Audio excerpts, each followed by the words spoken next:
é Pedro Fonte, sou baterista e percussionista da cidade do Rio de Janeiro. Tenho experiência há mais de 10 anos acompanhando diversos artistas e também como músico de estúdio. Tenho meu trabalho autoral e antes de começar a oficina em si, queria dar uma breve introduzida no assunto e também falar para quem é essa oficina. Minha ideia aqui é trazer uma visão, uma maneira de enxergar a música que torne o universo rítmico mais acessível. Essa oficina é para músicos de todos os níveis e nada mais é do que um insight muito pessoal, uma maneira minha de entender música, de decifrar os ritmos, de me apropriar deles. O que eu vou apresentar aqui é uma maneira bem racional, mas é oriundo de um processo intuitivo meu. Então eu sugiro que quem assistir esse vídeo se aproprie dos conceitos, das ferramentas que eu vou apresentar e entenda a melhor maneira, a sua maneira de utilizar elas. Para finalizar essa introdução, eu queria dizer que todo o conteúdo vai estar disponível num PDF com um link aqui embaixo e vai estar tudo escrito em notação musical. Eu encorajo quem não lê música a continuar assistindo, porque é mais importante ter uma escuta atenta do que realmente ler música. Dito tudo isso, vamos falar um pouco de clave, que é um assunto fundamental para essa oficina.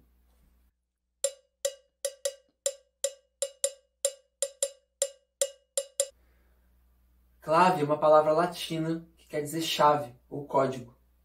Inclusive tem a mesma raiz etimológica da palavra-chave. Na música, clave é um padrão rítmico que serve de guia, que comanda um determinado gênero musical. É muito comum em ritmos africanos, afro-latinos, afro-brasileiros, e geralmente é tocado por instrumentos agudos, que se destacam do todo. Algumas pessoas conhecem esse instrumento aqui como clave. São as claves cubanas, que além de terem esse nome, também exercem a função de clave em diversos ritmos cubanos.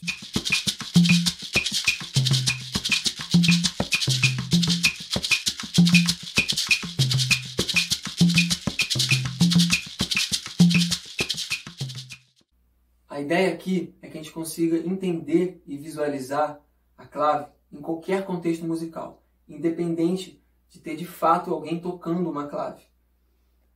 Eu queria deixar claro que eu não sou nenhum especialista em claves e ritmos do mundo, ritmos africanos, brasileiros, latinos. E por isso, no PDF que vocês vão encontrar aqui embaixo, vai ter uma série de referências de livros que tratam especificamente desse assunto, das claves e dos ritmos do mundo, escrito por pessoas que realmente estudaram esse assunto a fundo.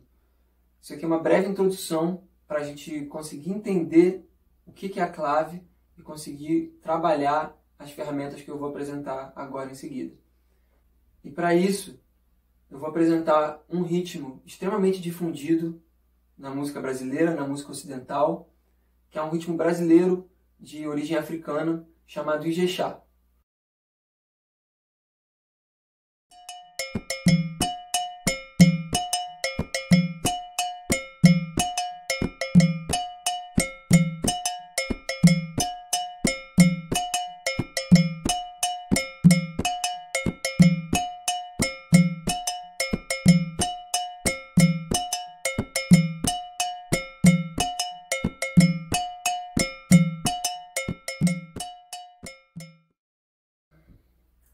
Essa foi uma pequena demonstração do Ijexá e eu optei por omitir um dos tambores, o rum, o atabaque mais grave, que é uma espécie de solista que conversa com quem está dançando.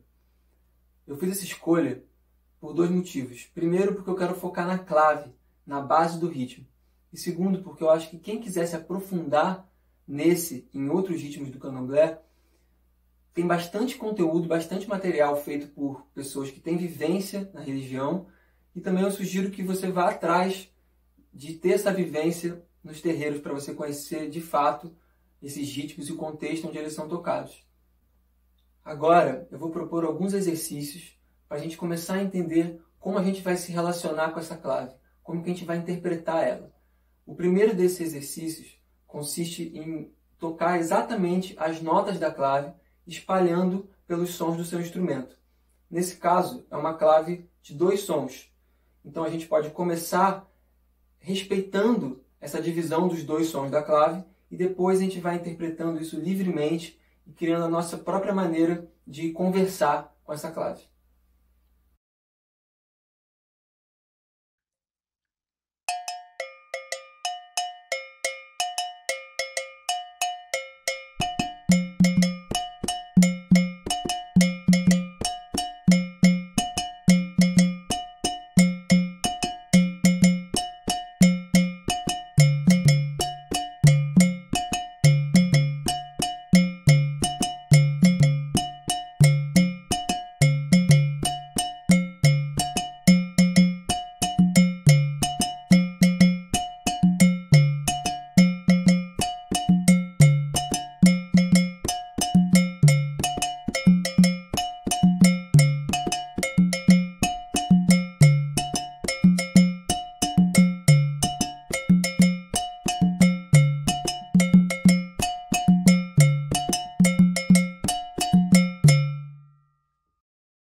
Nesses exemplos que eu acabei de tocar, vocês podem reparar que nem sempre eu toquei estritamente as notas da clave, mas isso acontece de maneira natural. Eu sugiro que inicialmente vocês se atenham a tocar a clave exatamente como ela é, e depois vocês vão começar a entender aonde você pode tirar a mão e aonde você pode começar a colocar um pouco mais de nota. E com isso você vai começar a contornar a clave ao invés de tocar necessariamente todas as notas dela. Além disso, vocês podem reparar que eu usei 2 ou 3 sons no máximo. Bumbo, caixa, hi-hat, numa espécie de pergunta e resposta, respeitando o fluxo das notas da clave. Com isso, vocês podem transpor essa relação de grave e agudo, de pergunta e resposta, para qualquer instrumento. A segunda ideia que eu vou apresentar aqui nada mais é do que reduzir a clave. A gente vai desmembrar a clave original e vai produzir novas células rítmicas a partir dela. Isso é extremamente útil em situações onde você não quer tocar aquele ritmo tão na cara, você não quer deixar ele tão visível em determinado contexto musical.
A terceira ferramenta que a gente vai utilizar para se relacionar com a clave é sobrepor ela com outros ritmos, com outras células. Isso pode exigir um pouco mais de coordenação no seu instrumento e pode te levar para lugares bastante complexos, mas também tem maneiras bem simples e eficazes de fazer isso. Basicamente, o que a gente vai fazer aqui é tocar a clave original com uma das mãos, com um dos membros, e com um outro membro a gente vai tocar uma outra célula, uma outra clave, e vai sobrepor essas duas ideias. Eu vou dar alguns exemplos aqui.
Então, agora você pode estar se perguntando como que você utiliza isso dentro de um contexto musical, um show, uma gravação. E tem vários cenários possíveis. Um desses cenários é você estar tocando seu instrumento e tem alguém tocando a clave de fato. É o cenário mais simples, onde você pode usar alguma das ferramentas que eu apresentei para você se relacionar com essa clave. Uma segunda situação possível é quando não tem um ritmo ou gênero definido. Muitas músicas transitam entre gêneros. Nesse caso, você não vai ter um instrumentista ao seu lado tocando uma clave certinho. Eu sugiro então que você encontre alguém, algum instrumentista, que esteja fazendo uma mesma linha rítmica ou melódica constante, e você interprete aquilo como uma clave e aplique alguma das soluções que eu apresentei aqui. Um terceiro cenário possível é quando você, com seu instrumento, é o responsável por manter a clave, mesmo que não tenha um gênero ou um ritmo exatamente definido. Nesse caso, as ferramentas que eu apresentei são maneiras de se relacionar com a clave ou com o gênero proposto no arranjo.